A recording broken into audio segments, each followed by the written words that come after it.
تايجر نزلت 4 اطعم جداد، انا ما لقيتش غير الطعم دوت الصراحه، ده ب10 جنيه ماكس فاير.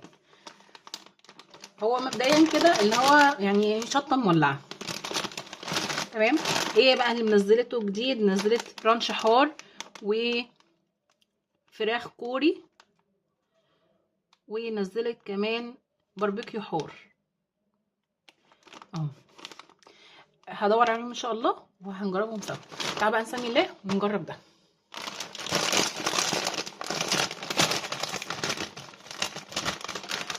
دي كميه الشيبس من جوه،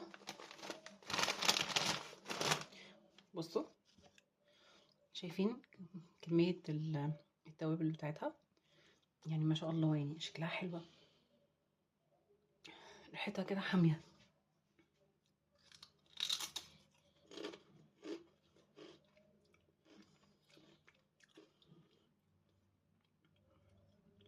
واو حاميه قوي، طعمها لذيذ.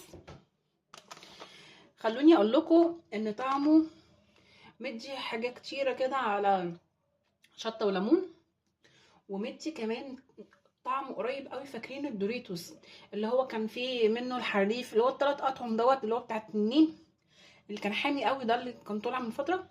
هو طعمه يعني ايه، قريب قوي قوي قوي قوي منه، يعني تكاد ان انت تتلخبط بين الاتنين لو انا ما قلتلكش ان هو تايجر. بس في المجمل هو طعمه حلو جدا جدا جدا. جربوه قولوا لي رايكم ايه، وقولوا لي عايزين نجرب ايه تاني مع بعض. ما تنسوش لايك ومتابعه وشير كتير للفيديو، فضلا ليس امرا. وقولوا لي الفيديو طالع من اسكندريه وصل لغايه فين.